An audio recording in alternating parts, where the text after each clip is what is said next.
السلام علیکم، کیسے ہیں آپ سب؟ امید کرتا ہوں ٹھیک ہوئیں گے۔ جو آج ہم پڑھنے والے ہیں نوا جو میں نے کورس کیا ہوں سیرت مصطفیٰ کورس، تو وہ ہم پڑھیں گے۔ اور اس کا یہاں سے چالو ہوتا ہے نسب۔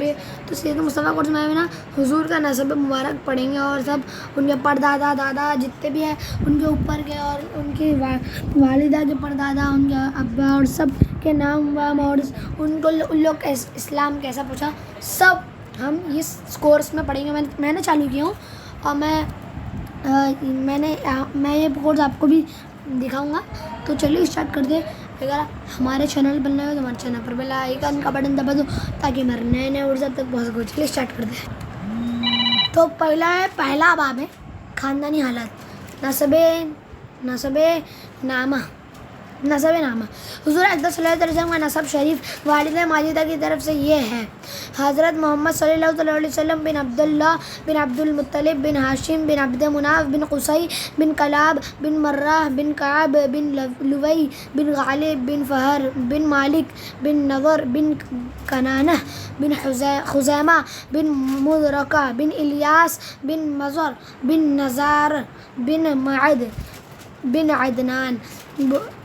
اور والدہ ماجدہ کی طرف سے حضور صلی اللہ علیہ وسلم کا شجرہ نسب یہ ہے: حضرت محمد صلی اللہ علیہ وسلم بن آمینہ بنت وہب بن عبد مناف بن زہرہ بن کلاب بن مرہ۔ حضور علیہ السلام کے والدین کا نسب نامہ کلاب بن مرہ پر مل جاتا ہے، اور آگے چل کر دونوں سلسلے ایک ہو جاتے ہیں۔ عدنان تک آپ کا نسب نامہ صحیح سندوں کے ساتھ با اتفاق مورخین ثابت ہے۔ اس کے بعد ناموں میں بہت کچھ اختلاف ہے، اور حضور صلی اللہ علیہ وسلم جب بھی اپنا نسب نامہ بیان فرماتے تھے تو عدنان ہی تک ذکر فرماتے تھے، مگر اس پر تمام مورخین کا اتفاق ہے کہ عدنان حضرت اسماعیل علیہ السلام کی اولاد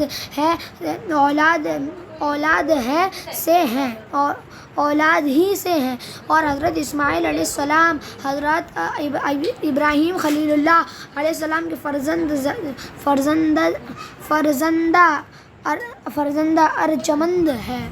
ارجمند ہے۔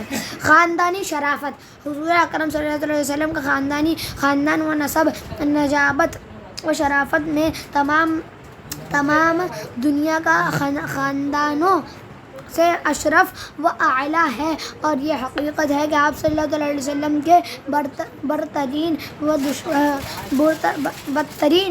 و دشمن کفار مکہ بھی کبھی اس کا انکار نہ کر سکے۔ چنانچہ حضرت ابو سفیان نے جب وہ کفر کی حالت میں تھے، بادشاہ روم ہرقل کے بھرے دربار میں اس حقیقت کا اقرار کیا کہ ہوا فی یہ نا تھوڑا اس میں زیر زبر نہیں ہے نا، اس لیے میں نا آپ کو عربی نہیں پڑھوں گا، سیدھا آپ کو معنی بتاؤں گا۔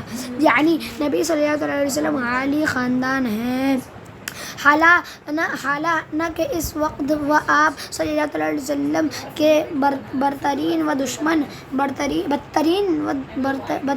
دشمن تھے، اور چاہتے تھے کہ اگر ذرا بھی کوئی گنجائش ملی تو آپ صلی اللہ علیہ وسلم کی ذات پاک پر کوئی عیب لگا کر بادشاہ روم کی نظروں سے آپ کا وقار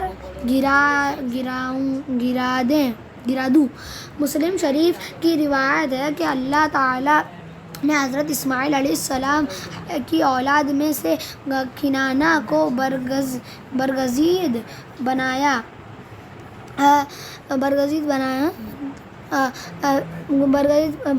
بنایا اور کنانہ میں سے قریش کو چنا، اور قریش میں سے بنی ہاشم کو منتخب فرمایا، اور بنی ہاشم میں سے مجھ کو چن لیا۔ بہرحال یہ ایک مسلم حقیقت ہے کہ لَهُ النَّسْبُ الْأَعْلَى فَلَيْسَ كَمِثْلِهِ حَسِيبٌ۔ حسیب نصیب منعم متکرم، یعنی حضور نور حضور نور صلی اللہ علیہ وسلم کا خاندان اس قدر بلند مرتبہ ہے کہ کوئی بھی حسب و نسب والا اور نعمت و بزرگی والا آپ صلی اللہ علیہ وسلم کی مثل نہیں ہے۔ حضور اقدس صلی اللہ علیہ وسلم کے خاندان نبوت میں سبھی حضرات اپنے گو خصوصیات کی وجہ سے بڑے نامی گرامی ہیں، مگر چند ہستیاں ایسے ہیں جو آسمان و فضل و کمال پر چاند تارے بن کر چمکے۔ ان با کمالوں میں سے فخر مالک بھی ہے، ان کا لقب قریش ہے اور ان کے اولاد قریشی یا قریش کہلاتے ہیں۔ فخر بن مالک قریش اس لیے کہلاتے ہیں کہ قریش ایک سمندری جانور کا نام ہے جو بہت ہی طاقتور ہوتا ہے اور سمندری جانور کو کھا ڈالتا ہے۔ یہ تمام جانوروں پر ہمیشہ غالب ہی رہتا ہے، کبھی مغلوب نہیں ہوتا، چونکہ فخر بن مالک اپنی شجاعت اور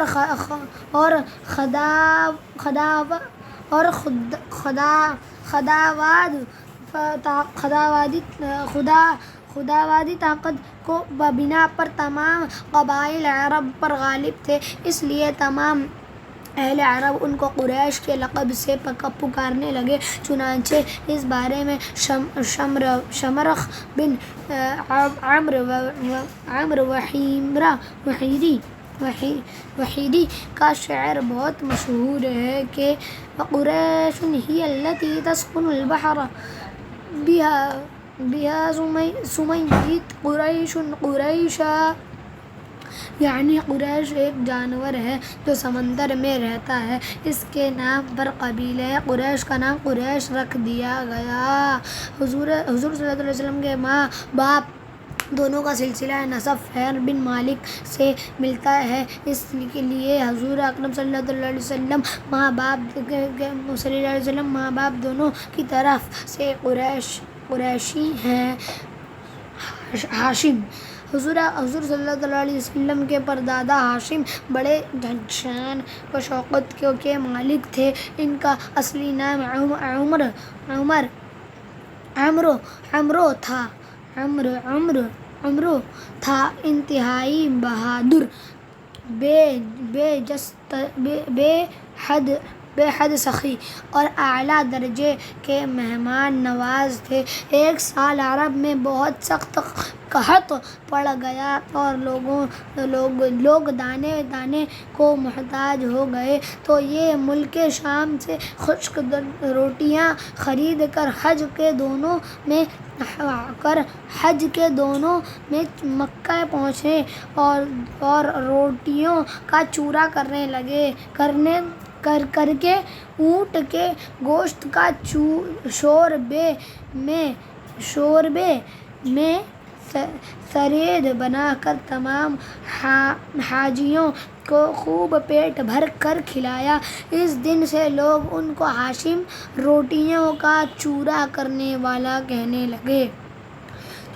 چونکہ یہ عبد مناف کے سب لڑکوں میں بڑے اور باصلاحیت تھے، اس لیے عبد مناف کے بعد کعبہ کے متولی اور سجادہ نشین ہوئے۔ بہت حسین و خوبصورت اور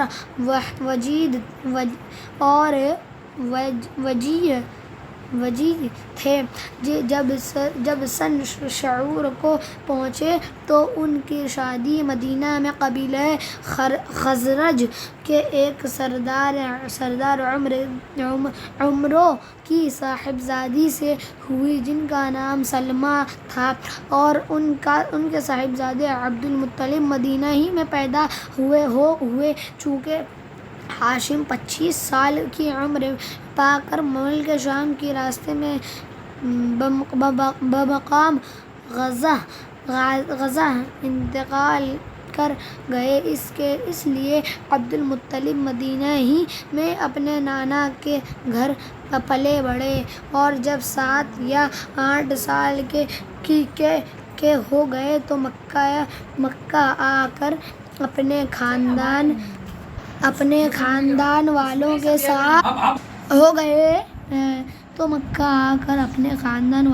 ساتھ رہنے لگے. تو یہ تھا آج کی ہماری ویڈیو. امید کرتا ہوں اچھی لگی ہوگی. اگر اچھی لگی تو لائک سبسکرائب اینڈ شیئر ضرور کرنا اور ہمارے چینل نالج پر ہوگا لائکن کمنٹ سے بدنا. ملیں گے انشاءاللہ کل ایک نئے ویڈیو کے ساتھ. تب تک کے لیے اللہ.